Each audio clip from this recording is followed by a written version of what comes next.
JDU खेमे से बड़ी खबर मिल रही है। बैठक में संजय झा ने बड़ा बयान दिया है, जिसमें संजय झा ने निशांत को जेडीयू का भविष्य बताया है और निशांत के नेतृत्व में ही जेडीयू आगे बढ़ेगा, ये बड़ा बयान उन्होंने दिया।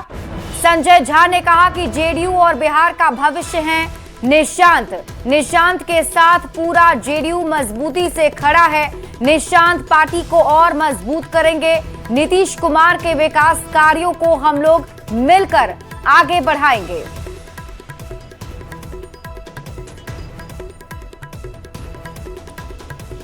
तो जेडीयू की राष्ट्रीय परिषद और राज्य परिषद की बैठक को लेकर जेडीयू कार्यकर्ताओं में भी जोरदार उत्साह दिखा। जेडीयू कार्यकर्ताओं ने बैंड बाजा बजाकर अपने जोश और उत्साह को प्रकट किया है।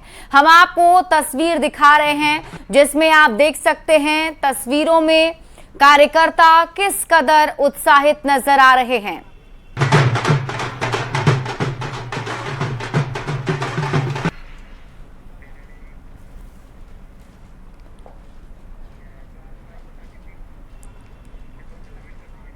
और ये तस्वीर हम आपको दिखा रहे हैं जेडीयू कार्यालय के बाहर की तस्वीर है, जहां आप देख सकते हैं किस तरीके से कार्यकर्ताओं में खुशी दिख रही है, ढोल नगाड़े बजाए जा रहे हैं। और बड़ी खबर आपको ये बता दें कि जेडीयू की राष्ट्रीय परिषद की बैठक है और जेडीयू की राज्य परिषद, दोनों ही बैठक आज आयोजित की गई है और इस बैठक में सभी जेडीयू के कार्यकर्ता और बड़े नेताओं की मौजूदगी है, जिसके तहत खुशी का माहौल दिख रहा है।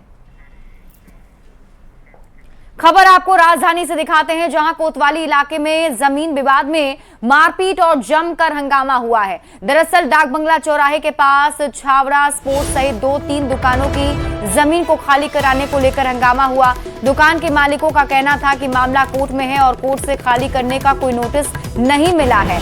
इसके बाद कुछ लोगों ने पहुंचकर मारपीट की है। पुलिस ने एक्शन नहीं लिया है। ये तस्वीर आप देखिए, झगड़े की तस्वीर। निकल जल्दी, आराम से सुनिए, आराम से रोहन।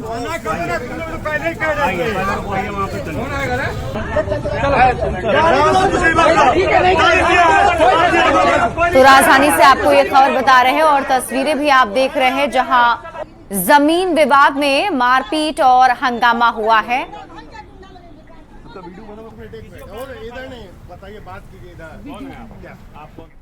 जेडीयू की राष्ट्रीय परिषद की बैठक शुरू हो चुकी है और बैठक में नीतीश कुमार और निशांत के साथ साथ जेडीयू के बड़े नेता भी मौजूद हैं। बैठक में नीतीश कुमार को राष्ट्रीय अध्यक्ष बनाने के बाद आधिकारिक तौर पर इसका ऐलान भी किया जाएगा और इस बैठक में नीतीश कुमार बेहद खुश नजर आ रहे थे। नीतीश कुमार के बैठक में आने के पहले ही कार्यकर्ताओं ने उनका फूलों से स्वागत किया। बैठक की पूरी तस्वीर दिखा रहे हैं न्यूज 18 संवाददाता आनंद अमृतराज। जेडीयू के राष्ट्रीय अध्यक्ष नीतीश कुमार इस वक्त जेडीयू दफ्तर पहुंच गए हैं और राष्ट्रीय परिषद की बैठक में भाग ले रहे हैं। नीतीश कुमार राष्ट्रीय अध्यक्ष बन गए और आज आधिकारिक रूप से उस पर मोहर लगेगी और नीतीश कुमार के साथ इस वक्त केंद्रीय मंत्री ललन सिंह हो और जेडीयू के राष्ट्रीय कार्यकारी अध्यक्ष संजय झा भी। और नीतीश कुमार इस बार बेहद अच्छे मूड में और ललन सिंह उनसे बातचीत करते हुए और इस वक्त तस्वीर दिखा रहे हैं जेडीयू दफ्तर की तस्वीर, जहां पे नीतीश कुमार ने जेडीयू के कार्यकर्ता को ही माला पहना दिया जो उनके लिए लाया गया। तो आज बेहद अच्छे मूड में नीतीश कुमार और तस्वीर हम आपको दिखा रहे हैं जेडीयू दफ्तर की तस्वीर, जहां पे राष्ट्रीय परिषद के बैठक में भाग लेने के लिए नीतीश कुमार पहुंचे हुए हैं और निशांत भी यहाँ पर मौजूद है और निशांत कुमार ने भी नीतीश कुमार के पैर छूकर आशीर्वाद लिया। और जाहिर तौर पर आज की राष्ट्रीय परिषद की बैठक बेहद महत्वपूर्ण है और इस बैठक में आने वाले समय में जेडीयू का एजेंडा क्या रहेगा और जेडीयू की रणनीति क्या रहेगी, कैसे जेडीयू को विस्तार करना है, इन तमाम मुद्दों पर बातचीत होगी। और इस बैठक में उन तमाम मुद्दों पर मोहर लगने की संभावना है। और जाहिर सी बात है, आज नीतीश कुमार राष्ट्रीय अध्यक्ष बनने के बाद ये जो बैठक हो रही है वो बेहद महत्वपूर्ण हो जाती है और इस बैठक पर तमाम सियासी निगाह टिकी हुई है और इसमें उम्मीद जताई जा रही है कि राष्ट्रीय प्रस्ताव जो पार्टी अपना राजनीतिक प्रस्ताव रखती है, आर्थिक प्रस्ताव रखती है, वो क्या कुछ रहेगा, इन तमाम मुद्दों पर निगाह रहेगी।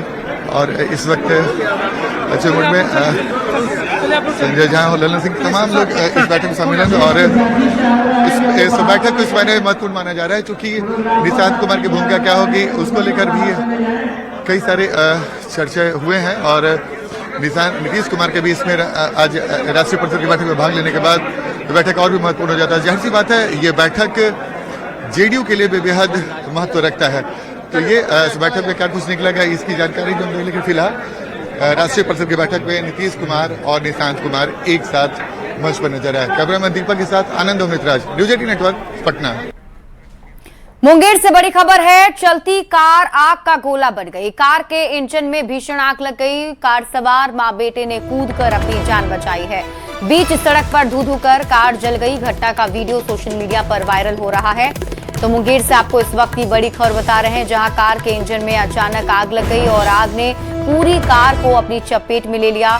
तस्वीरें आप देख रहे हैं, देखिए बीच सड़क पर चलती हुई कार अचानक आग की चपेट में आ गई। अचानक आग का गोला बन गई है जिसमें पूरी कार जलकर खाक हो गई। गनीमत रही कि कार सवार लोगों ने कूदकर अपनी जान बचा ली।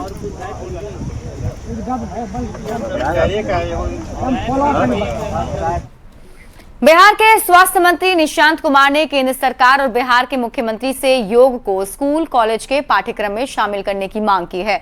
निशांत कुमार ने कहा है कि स्कूल कॉलेज में योग को लेकर कोई बाध्यता नहीं होगी, बस इसे शामिल किया जाए और छात्र स्वेच्छा से इसमें शामिल हों। आदरणीय मुख्यमंत्री जी से मैंने अनुरोध की है कि योग को बिहार के जितने भी स्कूल कॉलेज हैं उसके पाठ्यक्रम में शामिल करें। स्कूल में भी योग होनी चाहिए। जी, आधे घंटे का एक प्रोग्राम होना चाहिए योग का, जिसमें योग, ध्यान, योग निद्रा कराई जाए और वो कोई बाध्य नहीं है आप करने के लिए। हम इलेक्टिव रखेंगे, आपको करना है करें, ना करना है ना करें। उसके लिए कोई अटेंडेंस बनाने की जरूरत नहीं है, क्लास करने की जरूरत नहीं है। अगर करें तो करें, कोई एग्जाम नहीं लेंगे बस।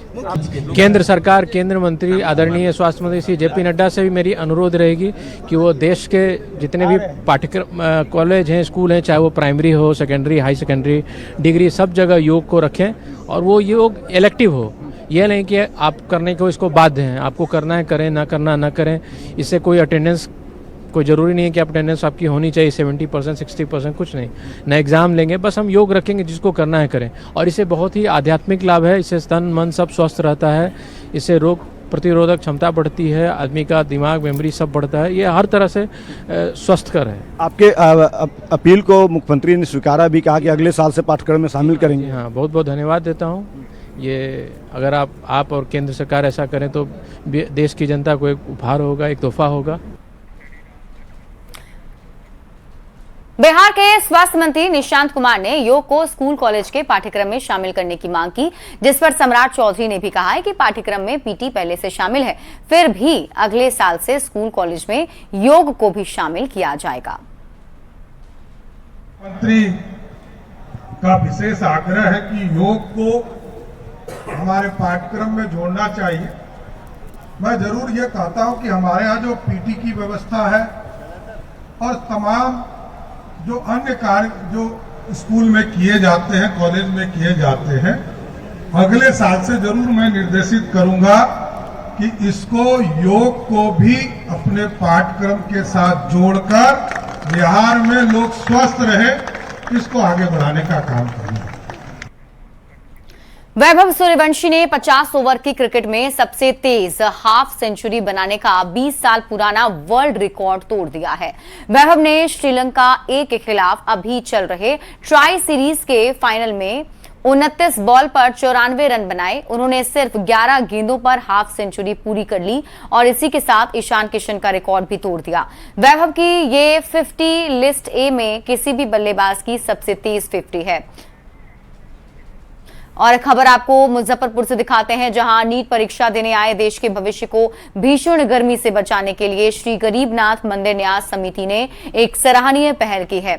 शहर के सभी 13 परीक्षा केंद्रों पर दूर दराज से पहुंचे परीक्षार्थियों के लिए समिति की ओर से ठंडे पानी, चने और गुड़ की निःशुल्क व्यवस्था भी की गई। इस दौरान मंदिर के प्रधान पुजारी महंत विनय पाठक खुद कई केंद्रों पर मुस्तैद दिखे। उन्होंने अपनी देखरेख में छात्र छात्राओं को ठंडा पानी पिलाया है और चना गुड़ खिलाकर उनका हौसला बढ़ाया। बिहार राजधानी विकास बोर्ड की तरफ से निर्देश था, रघुवींद्र नंदन जी के जो अध्यक्ष हैं, जे हर नीट के एग्जामिनेशन सेंटर पर जो जिस जिले के जो प्रसिद्ध मंदिर हैं उसके न्यासी और प्रधान पुजारी जाके वो पानी गुड़ के जल की व्यवस्था करें ताकि परीक्षार्थी इस भयंकर गर्मी में जल पिए, ठंडा जल पिए, जाके एग्जामिनेशन दें। उनकी सफलता के लिए भगवान से हम लोग प्रार्थना करते हैं कि भगवान को सफलता प्रदान करें। खबर सहरसा से है, जहां नगर निगम में कथित भ्रष्टाचार को लेकर सियासी बयानबाजी लगातार तेज होती जा रही है। नगर निगम में व्याप्त भ्रष्टाचार के आरोपों को लेकर बीजेपी के पूर्व विधायक आलोक रंजन और जेडीयू के पूर्व विधायक गुंजेश्वर शाह ने जांच की मांग करते हुए दोषियों पर सख्त कार्रवाई की अपील की। पूर्व मंत्री आलोक रंजन ने कहा कि ऋषुश्री मामले की जांच की आंच अब सहरसा नगर निगम तक पहुंच चुकी है। उन्होंने दावा किया कि जिला पदाधिकारी की जांच रिपोर्ट में भी अभी अनियमितताओं और भ्रष्टाचार की पुष्टि हुई है। निगम में तो जांच अभी आप देख रहे हैं कि सहरसा में ऋषुश्री का आंच पहुंच गया, तो स्वाभाविक है पूरा निगमे में भ्रष्टाचार है, भरा हुआ है, आप तो देख रहे हैं। लेकिन हम तो यही उदाहरण दे रहे हैं कि यदि भ्रष्टाचार है तो इससे पहले भी यहाँ के जिला पदाधिकारी ने भी जांच कराया, रिपोर्ट दिया। आप जान रहे हैं कई लोग के ऊपर एफआईआर हुआ। आज ऋषुश्री के मामला में यदि वह यहाँ का जो नगर आयुक्त था तो उसके ऊपर भी कार्रवाई हो रही है। ये जांच है कि यहाँ काफ़ी गड़बड़ी हुई है परचेज करने में। सामान जो परचेज किया है ज़रूरत से अधिक परचेज किया या परचेज नहीं किया तभी भुगतान हो गया। यहाँ पर अगर मान लीजिए यहाँ पर जो सफाई कर्मचारी है जितना है उससे अधिक का भुगतान हो रहा है। पटना के इस्कॉन मंदिर में आम महोत्सव का आयोजन किया गया, जहां 50 से अधिक किस्मों के आमों से इस्कॉन में मंदिर को और भगवान को सजाया गया है। करीब 1.25 लाख आम से भगवान का श्रृंगार किया गया। आम महोत्सव में शामिल होने के लिए बड़ी संख्या में श्रद्धालु मंदिर पहुंचे। जायजा लिया है न्यूज 18 संवाददाता विनीता मिश्रा ने। मंदिर में आज आम महोत्सव का आयोजन किया गया है। पहली बार इतने बड़े स्तर पर आम महोत्सव का आयोजन किया जा रहा है, जहां मंदिर में आमों की सजावट की गई है और इस आम महोत्सव में बड़ी संख्या में जो श्रद्धालु है वो शामिल हो रहे हैं। और यहाँ देख सकते हैं कि कृष्ण लल्ला राधा रानी के साथ यहाँ पर आम महोत्सव में शामिल होते हुए यहाँ नजर आ रहे हैं। मंदिर में मद्देनजर अच्छी व्यवस्था की गई है। क्या कुछ है आम महोत्सव में?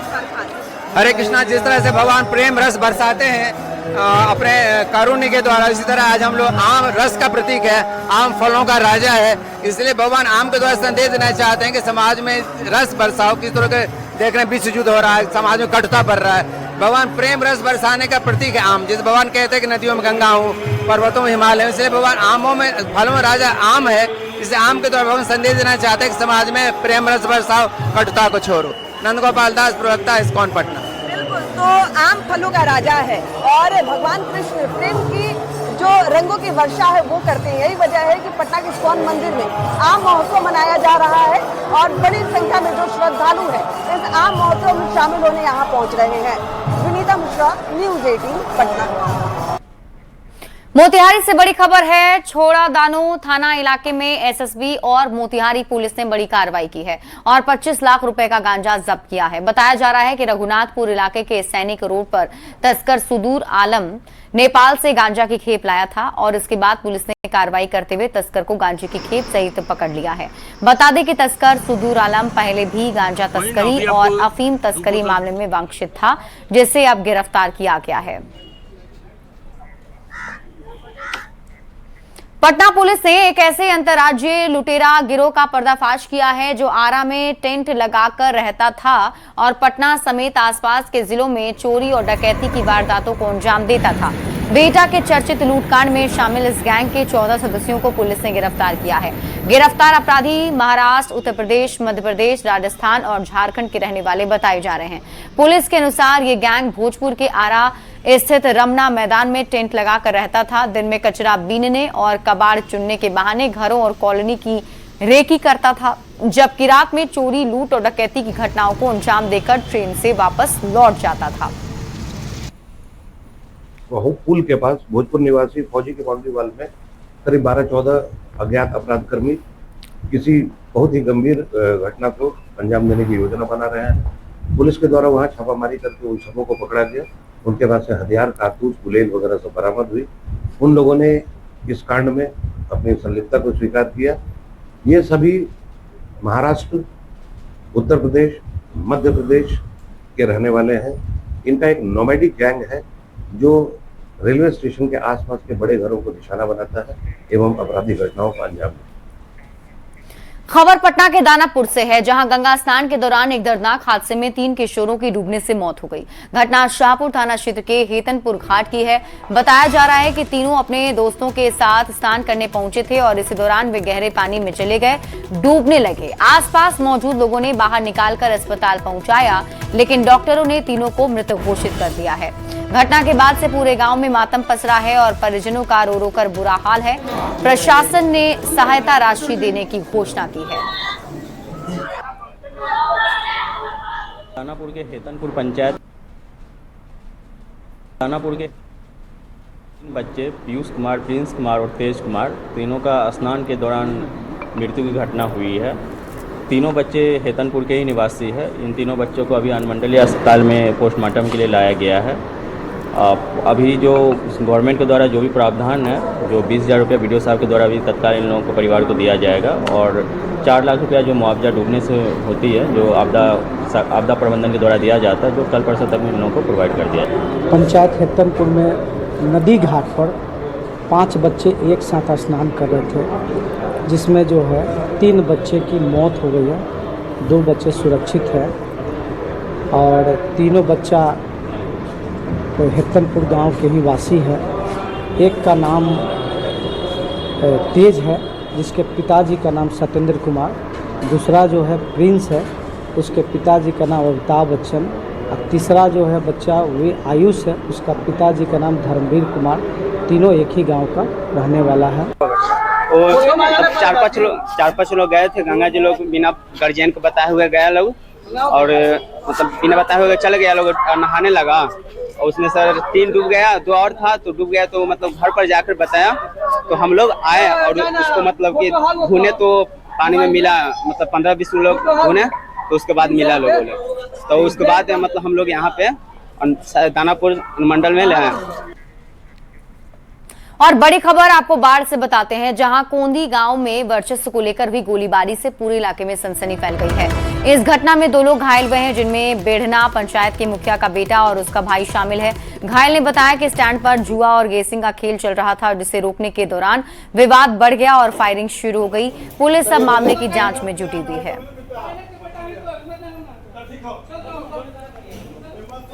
जिसके कारण हमारे बेटा का गोली मारल गया। वो तो कौन मारा ही पता चला क्या? कौन मारा राकेश कुमार, जो संवेदक है नगर परिषद के कौची के है। हाँ। एगो भुल्ला मारा है। आप क्या मारा है? वो तो घर एगो बेटा मार दिया, एगो भाग मार ले है। और ओकरे कुल बेटा था, भतीजा था, वो मटरुआ भाई था। जो घटना घटी है, दिन दहाड़े इस स्टैंड में फायरिंग की घटना हुई और फायरिंग में 2 लोग घायल हैं, जिसमें बताया जा रहा है कि पूर्वी बेड़ना के मुखिया राजकुमार का बेटा और उनका एक भाई घायल है। यहाँ पे देख सकते हैं कि बाढ़ थाना के एक पुलिसकर्मी यहाँ तैनात है और बताया जा रहा है कि देखिए भगदड़ काफ़ी तेज थी और ये चप्पल जो है लोग अपना छोड़ के यहाँ पर भागे। जब फायरिंग होने लगा, सोच सकते हैं क्या स्थिति होगी। और ये बताया जा रहा है कि ये जो कबाड़ खाना है, इसी कबाड़ खाना में भागने के दौरान गोली चली है और इसी में गोली लगी है। पुलिस को पूरा घेरे हुए, अंदर जाने की अनुमति नहीं है, लेकिन दिन दहाड़े इस गोलीबारी के पीछे 2 बातें आ रही हैं। जो घायल है वो बता रहे हैं कि यहाँ पर जुआ और गेसिंग होती थी, जिसका विरोध उन्होंने किया, तो विरोध करने पर गोली मारी गई। वहीं दूसरी ओर ये आ रही है कि पंचायत चुनाव को लेकर राजकुमार मुखिया के जो प्रतिद्वंदी हैं, उनके द्वारा ये घटना को अंजाम दिया गया है। एसडीपीओ रामकृष्ण जो है मौके पर पहुंच के जांच कर रहे हैं। अब आगे देखना है पुलिस की क्या कार्रवाई हो रही है। अनिरुद्ध, न्यूज़ 18 बाढ़। और इस बीच आपको बड़ी खबर बताते हैं, वैभव सूर्यवंशी ने 50 ओवर की क्रिकेट में सबसे तेज हाफ सेंचुरी बनाने का 20 साल पुराना रिकॉर्ड तोड़ दिया है। वैभव ने श्रीलंका ए के खिलाफ अभी चल रहे ट्राई सीरीज के फाइनल में 29 बॉल पर 94 रन बनाए हैं। उन्होंने सिर्फ 11 गेंदों पर हाफ सेंचुरी पूरी कर ली और इसी के साथ ईशान किशन का रिकॉर्ड भी तोड़ दिया। वैभव की ये 50 लिस्टे में किसी भी बल्लेबाज की सबसे तेज 50 है। उन्होंने इस मामले में ईशान किशन को पीछे छोड़ा है। ईशान ने 22 गेंदों पर लिस्ट में 50 बनाई थी, लेकिन वैभव उनसे काफी आगे निकल गए हैं। वैभव सूर्यवंशी ने एक बार फिर अपने बल्ले से इतिहास रच दिया है। लिस्ट ए क्रिकेट में सबसे तेज अर्धशतक लगाकर उन्होंने नया रिकॉर्ड बनाया है और इस उपलब्धि के बाद जेडीयू प्रवक्ता संजय झा ने, आपको बता दें, सोशल मीडिया पर पोस्ट भी किया गया है जेडीयू के राष्ट्रीय कार्यकारी अध्यक्ष संजय झा की तरफ से, और उन्होंने लोगों पर निशाना भी साधा। हाल ही में वैभव को लेकर सवाल उठाए गए थे। संजय झा ने कहा कि युवा प्रतिभा को निखारने, मार्गदर्शन देने और प्रोत्साहित करने की जरूरत होती है, ना कि उन पर जल्दबाजी में बड़े बड़े निष्कर्ष थोपने की। उन्होंने ये भी कहा कि एक बार फिर वैभव ने अपने बल्ले से जवाब दे दिया है। तो जेडीयू के राष्ट्रीय कार्यकारी अध्यक्ष संजय झा की तरफ से ये पोस्ट किया गया है जो आपको टीवी स्क्रीन पर दिखा रहे हैं। और आपको बता दें कि संजय झा ने इस पोस्ट के जरिए उन लोगों पर निशाना साधा है जिन्होंने वैभव पर आलोचना वैभव की थी, और उन्होंने लिखा कि एक बार फिर से वैभव ने अपने बल्ले से जवाब दे दिया है।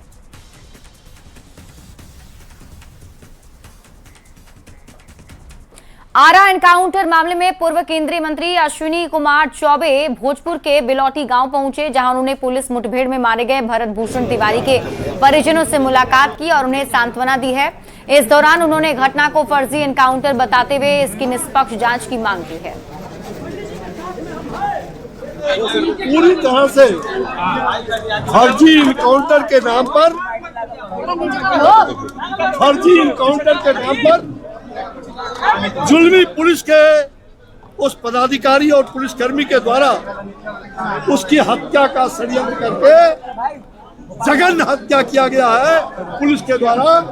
और इसलिए मैं इस घटना को, ये भारत का हत्या नहीं हुआ है, ये पूरे लोकतंत्र पर, पूरी संविधान की हत्या हुई है, लोकतांत्रिक प्रणाली की हत्या हुई है। भोजपुर जिले के शाहपुर थाना क्षेत्र के बिलौटी गांव में पुलिस एनकाउंटर में मारे गए भरत तिवारी के शोकाकुल परिजनों से मिलने बिहार विधान परिषद के सभापति अवधेश नारायण सिंह उनके घर पहुंचे। उन्होंने पीड़ित परिवार से मुलाकात कर उन्हें ढांढस बंधाया और पूरे घटनाक्रम की विस्तृत जानकारी ली। परिजनों द्वारा घटना की सीबीआई जांच कराने की मांग पर सभापति ने कहा कि चूंकि अब ये मामला न्यायिक जांच के अधीन चला गया है, फिर भी वे परिजनों की इस मांग और उनकी बातों को मुख्यमंत्री के सामने प्रमुखता से रखेंगे। तो बड़ी खबर आपको भोजपुर से बता रहे हैं। भरत तिवारी एनकाउंटर मामले से जुड़ी बड़ी खबर सामने आ रही है। बिलौटी गांव पहुंचे विधान परिषद के सभापति और उन्होंने परिजनों से मुलाकात कर मदद का भरोसा दिया है।